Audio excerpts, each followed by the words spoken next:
Fala galerinha, professor Rafael Veloso falando. Hoje nós vamos falar da massa atômica de um isótopo. Primeiramente, o que é massa atômica e o que é um isótopo. Para poder discutir esses tópicos, vamos pensar o seguinte: o que define se um átomo, se ele é de carbono ou se ele é de oxigênio? Como é que eu sei se um átomo é de carbono ou se o átomo é de oxigênio? A gente tem que parar para se perguntar isso, tá? E aí, para poder responder essa pergunta, vamos dar uma olhada aqui embaixo, ó. Imagine que a gente tem que nós temos um tipo de oxigênio, né? E esse oxigêniozinho aqui, ó, ele tem 16 escrito aqui em cima, do átomo dele tem escrito aqui 16, né? E o que é esse 16? É o que a gente chama de número de massa. Esse número de massa, ele vai ser a soma dos nêutrons, no caso desse oxigênio ele tem 8 nêutrons, e 8 prótons. Então, 8 com 8 dá 16, tá? Aqui na parte de baixo dele, ó, na parte de baixo aqui, ó, esse 8 aqui, ó, é o número de prótons que ele tem, beleza? Então, o número de prótons, tá? Que é o chamado número atômico, beleza. Então, esse oxigênio aqui, ele tem, né? 1, 2, 3, 4, 5, 6, 7, 8 prótons. E também vai ter 8 nêutrons, se você contar, e tem os elétronzinhos distribuídos aí. Então, beleza. Esse oxigênio, então, tem 8 prótons. Só que tem um oxigênio que ele tem, na verdade, um número de massa não igual a 16, igual aqui em cima estava. Tem alguns oxigênios que o número de massa deles é 17. E o que muda deste oxigênio que tem o número de massa 16 para este que tem o número de massa 17, se a gente avaliar mais de longe, ó, é o número de nêutrons. Ó, aqui os nêutrons são 8. E nesse caso aqui, nós teremos então 9 nêutrons. Então o número de nêutrons aumenta. Só que esse elemento, esse átomo, aliás, ele continua sendo chamado de oxigênio. Tá? O que define se ele é oxigênio ou não é o número 8 aqui embaixo, é o número de prótons. Tá? É escrito como número atômico, beleza? Olha, nós temos uma outra possibilidade de oxigênio, que é um oxigênio que vai ter 10 nêutrons. 10 bolinhas vermelhas, ó. 1, 2, 3, 4, 5, 6, 7, 8, 9. Ficou faltando uma. Vou colocar mais uma aqui. Duplicar. 10. Então esse aqui vai ter... Eita, peraí. Esse aqui tem 10 oxigênios. Beleza? E só que ele continua sendo chamado de oxigênio.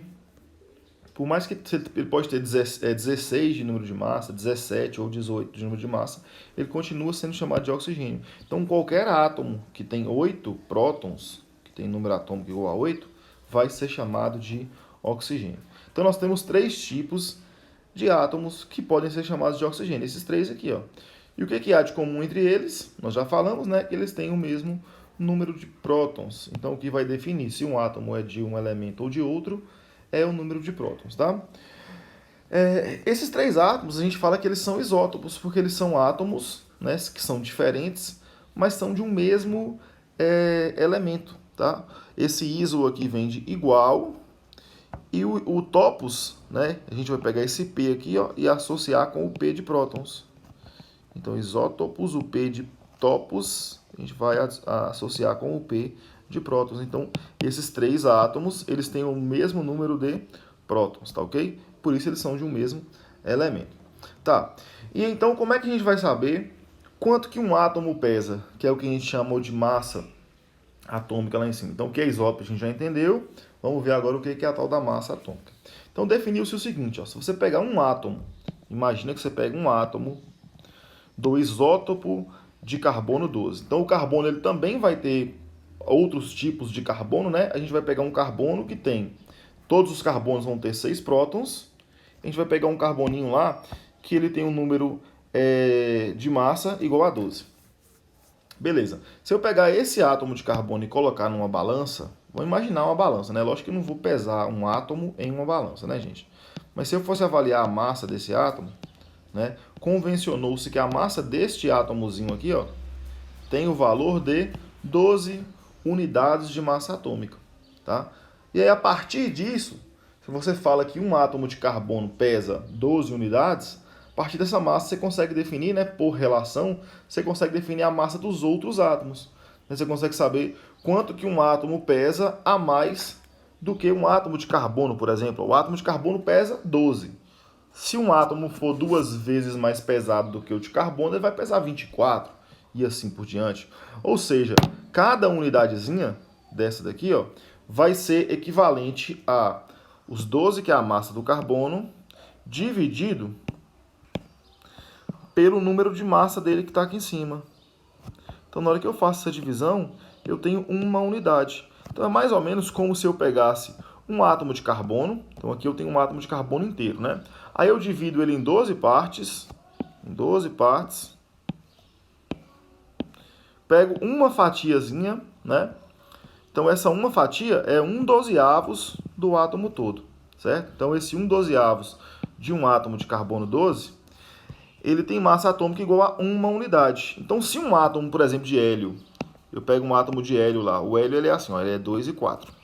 Então, a massa dele, o número de massa vai ser esse aqui de cima. Então, significa que esse átomo de hélio, ele vai pesar quantas vezes mais do que esta fatiazinha aqui, ó.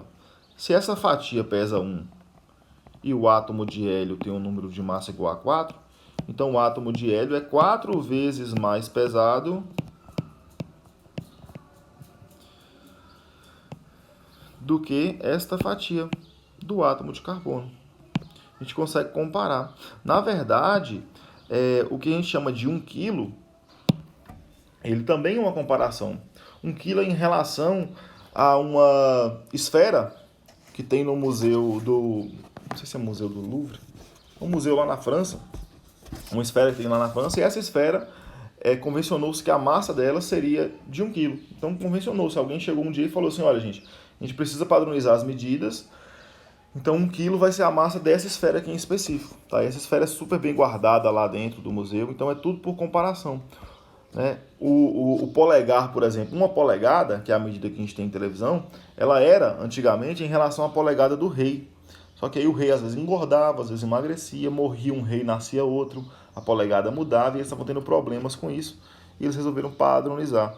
Então, inicialmente a gente fazia por meio de comparação, tá? Então, isso aqui é o que a gente vai chamar de massa atômica, tá? É uma unidade que a gente criou para relatar a massa, né, ou a diferença, as relações entre massas entre os átomos. A gente consegue saber se um átomo é mais pesado que o outro através desta unidadezinha, tá? E aí a massa dos demais átomos são definidas em termos do átomo de carbono. Ó.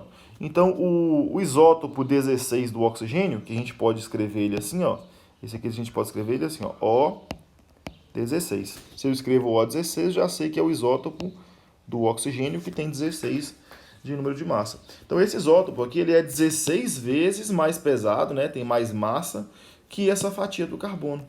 O cloro, por exemplo, o cloro tem esse isótopo do cloro aqui que ele tem 35 de número atômico. Então esse cloro que tem 35, ele é 35 vezes mais pesado do que esta fatiazinha, né, do átomo de carbono. Então a gente relaciona as massas através dessa fatia do átomo de carbono 12.